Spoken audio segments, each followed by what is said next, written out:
Hello दोस्तों, स्वागत है आपका हमारे YouTube channel DSR study point में। तो बच्चों, आज हम बात करने वाले हैं क्लास 11th की ज्योग्राफी का जो चैप्टर नंबर 2 है, जिसका नाम है संरचना और भू आकृति विज्ञान। बच्चों, ये इंडिया वाली बुक का सेकंड चैप्टर है, जिसका जो सेकंड पार्ट है।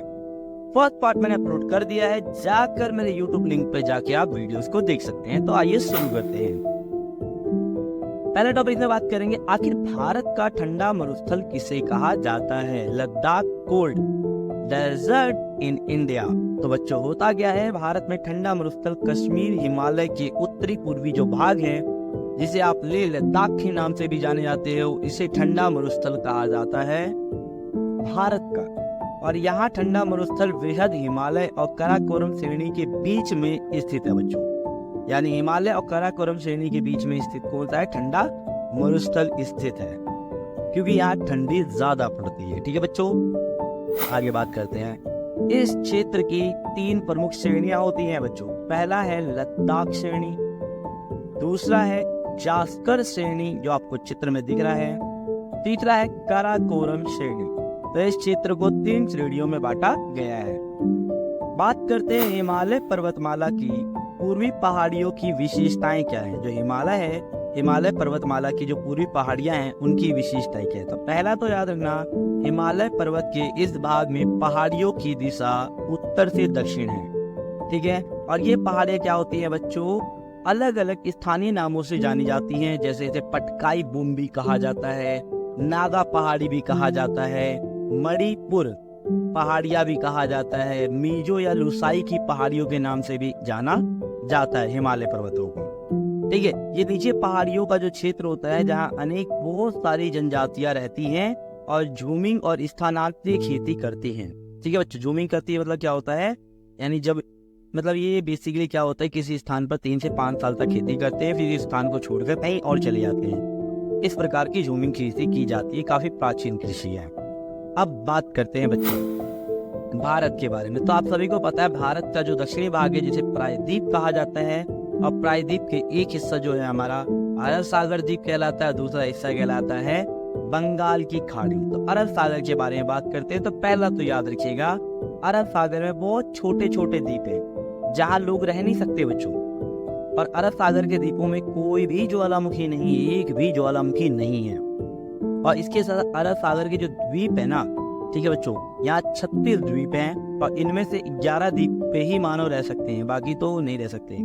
और यहाँ का यानी अरब सागर का सबसे बड़ा द्वीप कौन सा है? मिनिकॉय द्वीप है, जो लक्षद्वीप में स्थित है बच्चों। और इसे 11 डिग्री चैनल जो क्या आता है, अलग करता है। और याद रखना, यानी अरब सागर जो के द्वीप जो है ना बच्चों, ये पूरे प्रवाल निक्षेप से बने हुए। प्रवाल एक प्रकार का जानवर होता है, जिसका जो स्केल होता है काफी मजबूत होता है, उससे बना हुआ है प्रवाल निक्षेप से। बात करते हैं बंगाल की खाड़ी के बारे में। तो बंगाल की खाड़ी के द्वीप काफी बड़े हैं बच्चों, और आकार में काफी बड़े हैं, और आवास योग्य हैं, रह सकते हैं यहाँ लोग। दूसरा, यहाँ बैरन द्वीप क्या है बच्चों? एक जीवंत ज्वालामुखी है। तीसरा, बंगाल की खाड़ी में लगभग 572 द्वीप हैं। यहाँ 572 द्वीप। यहाँ अंडमान तथा निकोबार द्वीप समूह काफी बड़े हैं। ठीक है बच्चों, इन्हें 10 डिग्री चैनल क्या करती है, अलग करती है। और इन द्वीपों की जो उत्पत्ति हुई है बच्चों, वो ज्वालामुखी से हुई है। जैसे अंडमान निकोबार में एक सक्रिय ज्वालामुखी है, जिसका नाम क्या है, बैरन टी। तो ये है अरब सागर और दोनों की विशेषता है। अब बात करते हैं भारत के पश्चिमी तटीय मैदान की। ठीक है बच्चों, तो पहला तो ये तटीय मैदान जो है, ये संकीर्ण है। संकीर्ण का मतलब क्या है बच्चों? चौड़ा है दक्षिण से, और इसकी औसतन चौड़ाई 64 है। ठीक है, यहाँ बहने वाली जो नदियां होती हैं बच्चों, अपेक्षाकृत छोटी होती हैं और डेल्टा नहीं बनाती हैं। ठीक है, यह मैदान काफी कटा फटा है बच्चों। आपने देखो, सीधा स्ट्रेट नहीं दिखेगा, कटा फटा, यानी प्रायद्वीपीय जो भाग है हमारा, वो कटा फटा है, जिसके कारण यहाँ पत्तन और बंदरगाहों का विकास के लिए काफी ज्यादा अनुकूल है। इसे उत्तर में गोवा तट जैसे हो गया, फिर कोंकण तट हो गया, और दक्षिण में आपका हो गया बच्चों केरल, मालाबार तट। ठीक है ना, ये सारे प्रमुख तट यहाँ है। तो ये है बच्चों पश्चिमी तट की मैदान की विशेषताएं। अब बात करते हैं पूर्वी तट की मैदान। ठीक है ना, तो पहला तो पूर्वी तटीय मैदान जो है, वो क्या नाम है, पश्चिमी तट की तुलना में काफी चौड़ा है, यानी 80 से 100 किलोमीटर चौड़ा है बच्चों। और यहाँ बहने वाली नदियाँ क्या होती है, काफी लंबी होती हैं, चौड़ी होती हैं, डेल्टा बनाती हैं।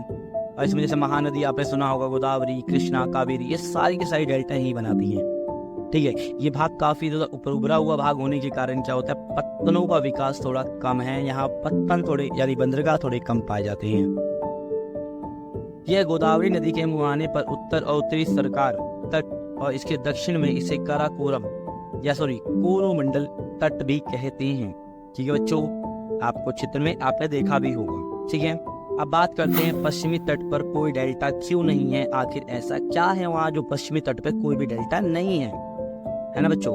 तो होता क्या है कि पश्चिमी तटीय जो मैदान है अरब सागर के तट में फैला है और काफी सकरा मतलब छोटा भाग है। इसके पूर्व में पश्चिमी घाट की पहाड़ियां हैं जिनसे छोटी छोटी तीव्रगामी नदियां क्या होती निकलती हैं, और छोटा मार्ग है। कठोर शैल होने के कारण क्या है, यहाँ नदियां अधिक तलछट नहीं बनाती हैं। यानी यहाँ कठोर शैले हैं, तो कठोर शैले होने के कारण क्या होता है बच्चों, यहाँ नहीं होता। यह साधारण शब्दों में बोलूँ ना बच्चों, अवसादों का पर्याप्त मात्रा में यहाँ निक्षेप नहीं होता।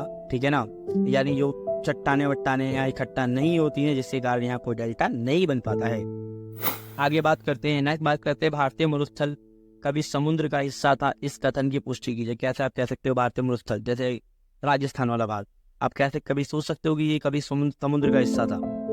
तो हुआ क्या था बच्चों, भारतीय मरुस्थल अरावली पहाड़ियों के उत्तर पश्चिम में स्थित है, यानी उत्तर में अरावली की पहाड़ियां हैं। ठीक है, ये माना जाता है कि मोसोजोइक काल एक टाइम पीरियड है, मोसोजोइक काल में क्या हुआ था, ये क्षेत्र क्या था, समुद्र का हिस्सा था।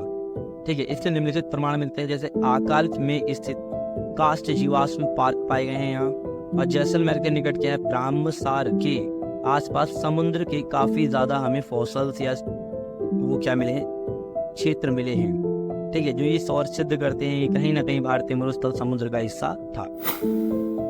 बात करते हैं अरुणाचल प्रदेश में निवास करने वाली प्रमुख जनजातियां, बहुत सारी जनजातियां होती हैं बच्चों। ठीक है, अरुणाचल हिमालय में पश्चिम से पूर्व की ओर बहुत सारी जनजातियां निवास करती हैं, जैसे मूलपा। ठीक है, दूसरा है बच्चों डाला, तीसरा है अंबर, चौथा है मिस्मी और चौथा है निशी।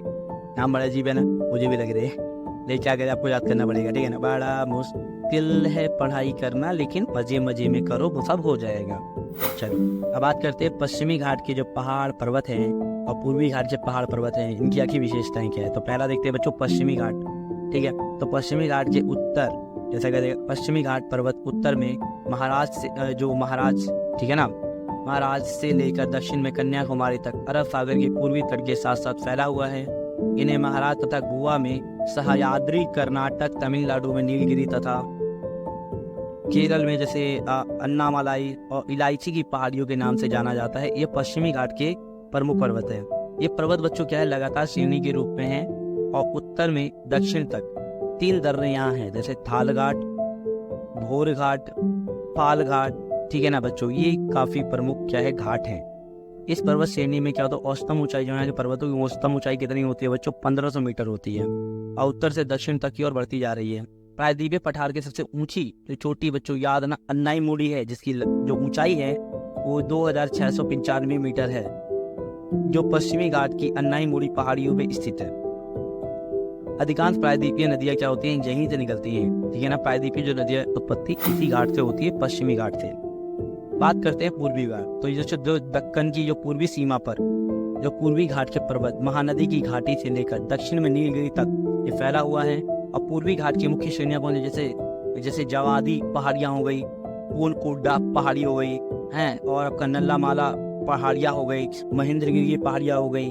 ठीक है ना, ये सारी मुख्य पहाड़ियां हैं यहाँ की। और पूर्वी घाट की श्रेणियां लगातार नहीं है, कहने का मतलब है कई बड़ी नदियों ने इन्हें काट कर अपने मार्ग बना लिया है, इन पहाड़ियों को काट कर। इस पर्वत श्रेणी में औसतम जो ऊंचाई होती है यहाँ के पर्वतों की वो 600 मीटर होती है, और नदियों द्वारा अपवर्तित होने के कारण क्या होती है, यहाँ अवशिष्ट श्रृंखला पाई जाती है। पूर्व और पश्चिम घाट में पर्वत जो है वो नीलगिरी पहाड़ियों में आपस में मिलते हैं। इस श्रेणी में कोई बड़ी नदी नहीं मिलती, कोई भी बड़ी नदी इस श्रेणी में नहीं पाई जाती पूर्वी घाट में, जहाँ तक पश्चिमी घाट में पाई जाती है। तो ये है बच्चों इस वीडियो का सेकंड पार्ट और कंप्लीट पार्ट। अगर बच्चों वीडियो अच्छी लगी हो, इन्फॉर्मेटिव लगी हो, तो प्लीज बच्चों वीडियो को लाइक, शेयर एंड सब्सक्राइब जरूर करें। मिलते हैं नेक्स्ट वीडियो के साथ। जय